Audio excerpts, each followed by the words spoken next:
นี่เขาสิไปบ้านน้องไม้เจ้าของบ้านอันนี้ไปดีไปเขาเดินทางเลยตอนนี้เขาพร้อมแล้วเขาเดินทางเครื่องเต็มรถเลย ทั้งโลทั้งอีหยังเนาะเขาเอาเป็ดเอาอย่างไปต้มอยู่บ้านน้าคนน่ะนี่เขากำลังเริ่มออกแล้วพ่อเพิ่นก็เป็นคนขับรถเนาะประมาณตอนเที่ยงกันแล้วเพราะว่าหลายคน6-7 คนพุ่น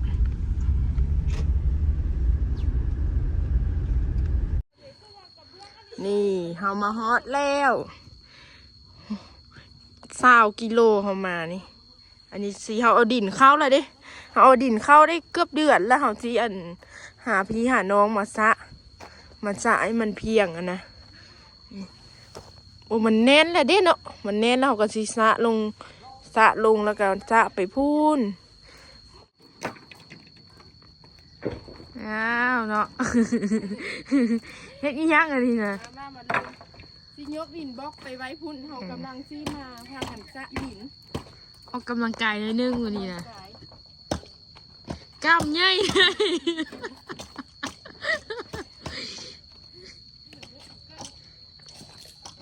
เป็นส่วนแล้วมันมาออกงานอีก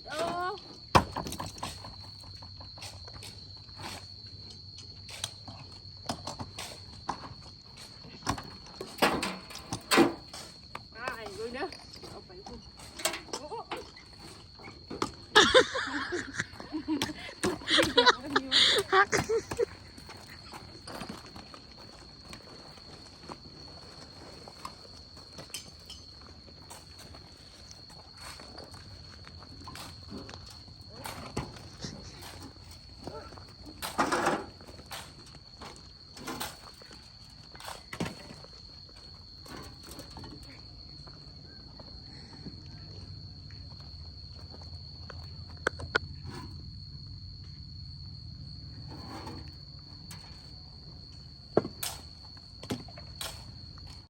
น้องไม้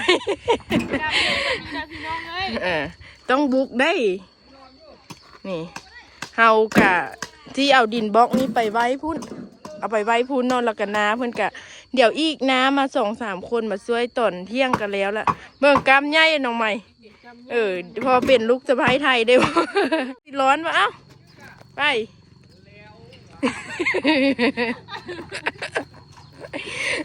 อ้าว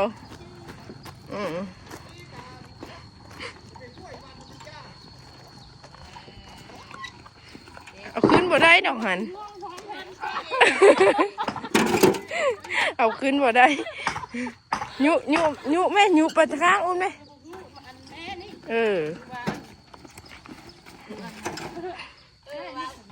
เดี๋ยวเฮาสิเอากล่องไว้นี่แล้วก็เดี๋ยวน้าเพิ่นก็สิยุอันนั้นเดี๋ยวอีก2-3 คนมา7 คนมื้อนี้6-7 คนมาช่วยกันดูอันนี้จนแต่ออกอย่างเดียวเลยยากจ้ะไปน้องไม้เอาคนละโล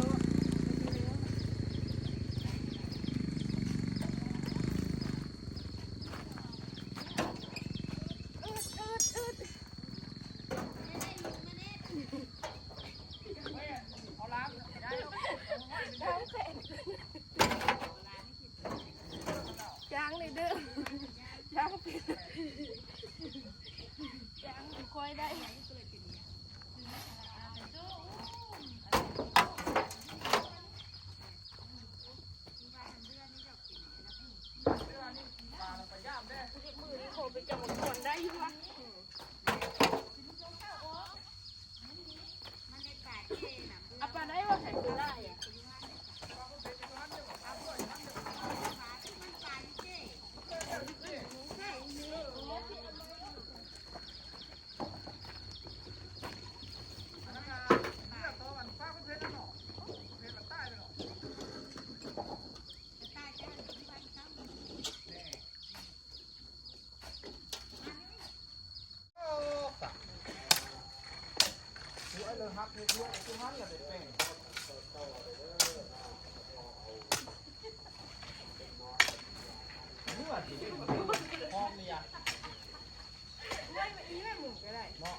เอาที่เอาดินลงไปม่องที่มันลุบอ่ะนะบ้าคานสูงขนาดโต๊ะหัวคอหักเลยเอาที่เอาดินลงอันนี้ม่องที่มันลุบนี่นะนี่น้าเพื่อนก็เอาลงแล้วก็เอาไปข้างหน้าพุ่นแน่แล้วก็ซาออกไปแถวนี้เนาะมันจนนั่นเป็นเดือนละเดือนกลัวแล้วเอาดินใจมันจะแข็งอ่ะนะ คืออยู่ได้น้องไหมคือเป็น เห็นแบบเนาะ เป็นเกณฑ์กรรมมาก่อนได้ คืออยู่อ่ะ คือจ้าง2 คนอยู่ค่อยก็ได้เด้ออยู่ประเทศไทย มือละอันบัดเหมา1 กูหลายบาทที่ได้กินเมา หลายล่างอยู่อะน้องไหมเดี๋ยวนะเพื่อนกลับมาอีก2-3 คนมาช่วยนี่รถเขาก็จอดอยู่พุ่นสูงแท้สูงว้าเด้นี่ เห็นบ่สูงจนว่าประมาณ2 เมตรพุ่นนะคานอันนี้ก็แม่นดินน้องไม้หอดพุ่นละแล้วก็เดี๋ยวเขาก็ที่เฮ็ดข้างๆบ้านที่เป็นที่จอดรถหน้าบ้านเนาะอันนี้ก็มีเฮือนเขาเจ้าเมิดได้นี่นะแถวนี้นี่เดี๋ยวเขาก็ได้มาตัดหญ้าพวกนี้ละถางออกให้มันเกลี้ยงเนาะเขาก็เริ่มให้สังเพื่อนมือนี้ละเพื่อนที่มา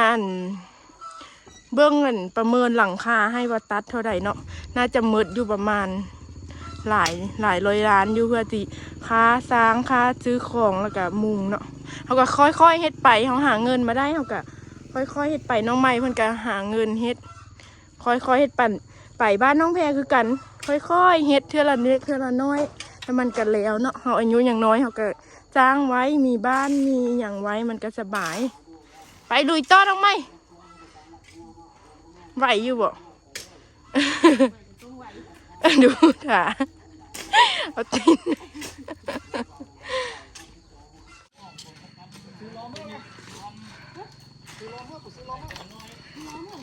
ยังได้ใช้พร้อมอย่างไรแนว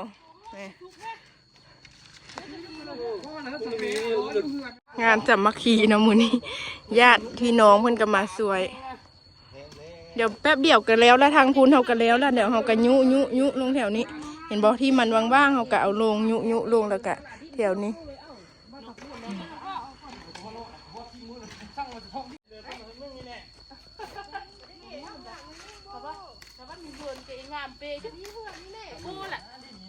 ได้หลักยังอีกแล้ว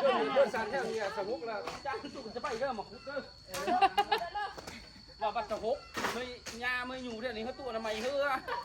เดือนละพันคนละพันนะคนละพันเนาะโอ้บ้านหมองก็มองสู้สู้สวยก็ว่าเห็นบ้านเมาสู้สิแม่ บ้านหมองสู้ผู้ละล้างเลยให้ติ๊กเลย เมาก็เมาปาร์ตี้เมาคนละไม่บ้านเมาเจอละล้านปาร์ตี้ที่เอาช่องเจอ คิดเส้น เอ้ย ส่งกระทำซี่ละ มือนี้มันปาร์ตี้เลยจะปาร์ตี้เรียบร้อย กับตีจักซองเลยโอ้วันพอโอ้โหเลิกปวดแขนกำพันแล้วครับวันนี้ลิ้นบ้องในเลือดแน่เลือดเลยไหม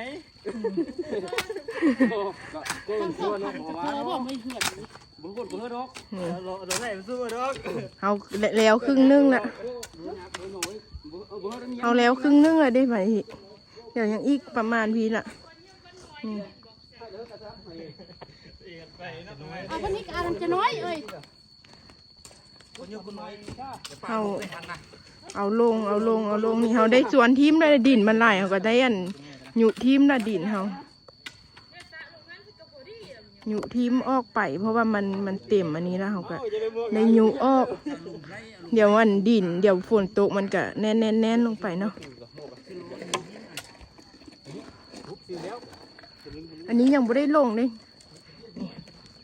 เขาได้อันสะลงเต็มอันนี้แหละจากน้อยเขาก็ได้สะทีมลงหน้าบ้านพุ่น ถ้าหัวมึงมาที่บ่อสวนมาละ นี่ มาก็อีกแล้วจังมา ว่าไม่ร้านอยู่บ้างบ่ เดี๋ยวแล้วเขาก็ปิ้งเป็ดต้มเป็ดเนาะ โยกที่รุดพุ่นละนี่ เขาที่ได้สวนทีมละเดี๋ยวนี้นะสร้างเพิ่นก็มาประเมินหลังคาแล้วตอนนี้สร้างเพิ่นมาประเมินหลังคาว่าเท่าใดไม้เท่าใดเนาะแล้วก็ราคาเท่าใดเขาก็ตกลงกัน อันนี้ก็เป็นพี่ชายแล้วกันพวกนาเพิ่นมาสวย เจ้าสมุนไพรเด้อเดี๋ยวนี่เพื่อนเขาเลือกว่า เขาได้จวนออกในมันหลายแล้วมันเต็มมันเนี่ยเห็นบ่มันเต็มเขาก็ได้จวนออกเนี่ยก็จวนออกข้างๆหุ่นละอันนี้ โอ้นี่ล่ะ9.2 นี่เฮาเฮ็ดหลายคนแล้วมันก็สิแล้วละตอนนี้ ยังน้อยเดียวกันแล้ววันนี้เฮาก็ได้ไปกินข้าวน้องใหม่เพิ่นก็ไปเฮ็ดต้มเป็ดท่าละนี่แล้ววันนี้เฮากำลังปรับหน้าดินแล้วเฮาก็สิพากันไปกินข้าวกินน้ำอยู่บ้านนาพุ่นละ19 เสาบ้านน้องใหม่นะ19 เสาใหญ่อยู่เด้เพื่อนนั่นมาให้สร้างเบื้องหลังคาแล้วประเมินหลังคาเดี๋ยวเขาก็ค่อยๆเฮ็ดไปแล้วเขาก็ตัดหลังคาแล้วก็เนาะค่อยๆเฮ็ดไปเพื่อนก็ไปหาเงินมาได้เพื่อนก็ค่อยๆมาเฮ็ดนี่เรากำลังที่ไปบ้านนาแล้วบัดนี้เพื่อนปรับหน้าดินแล้วก็ไปบ้านนาน้องใหม่เพื่อนก็ไปเฮ็ดกับข้าวทานละกับน้าอีกคนนึงเนาะนี่ซื้อพวกซื้อM100มาให้พวกน้าไปเดี๋ยวเราไปกินข้าวบ้านนาต่อเลยแบบนี้ อันนี้สิเป็นต้มเป็ดเฮาน้องใหม่กับนาเพิ่นมาเฮ็ดแล้วเฮาก็สิตำมังฮู้อันนี้สิเป็นหานข้าวเปียกนะอยู่ทุ่งนามีผู้ใดมากับแวะอุดหนุนเพิ่นได้เด้อเพราะว่าอยู่ข้างๆตลาดนี่ล่ะข้างๆตลาดทุ่งนามีผู้ใดมากับแวะอุดหนุนเพิ่นได้นี่หานเพิ่นอันนี้ใส่แป๊บเดียวกับตลาดเด้ไปนั่นตลาดทุ่งนามีอันนี้สิหานเพิ่นมาอุดหนุนเพิ่นได้นี่แล้วก็บ้านเพิ่นสิเรียนแปลงรถผัวเพิ่นสิซ่อมรถ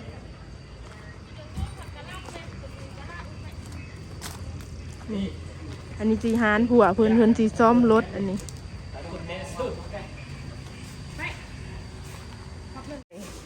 ตอนนี้เฮาก็เฮ็ดกับข้าวแล้วละนี่สิต้มเป็ดแล้วก็ต้มผักตำมังหุ่งแล้วก็ลาบแล้วเฮาก็แก้เบี้ยอีกหน่อยนึงเอาน้องไม้นั่งนี่ทีมงานเฮาวันนี้ก็มีแต่ญาติพี่น้องของน้องแพรแม่พอเพิ่นอันนี้ผู้ใดมาทุ่งนามีก็มาซ่อมแปลงรถนี่ก็ได้เด้อนี่สิเป็น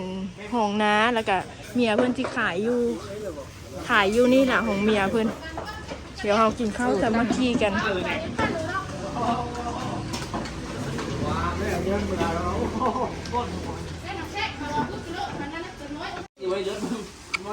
ตอนนี้เรากันแล้วเรียกแล้วเรากันมากินข้าวสามัคคีกับพี่น้องนี่มาเบิ่งอาหารเราแล้วกันร่วมกันสามัคคีมาพี่น้องกินข้าวกับน้องแพรเนาะมาช่วยเวียกอยู่บ้านน้องใหม่แล้วเราก็มากินข้าวต้มเป็ดแล้วก็ตำมักหุ่งนะกันต้มผักเด้อกินข้าวกับน้องแพร เหลือเซ็ตเลย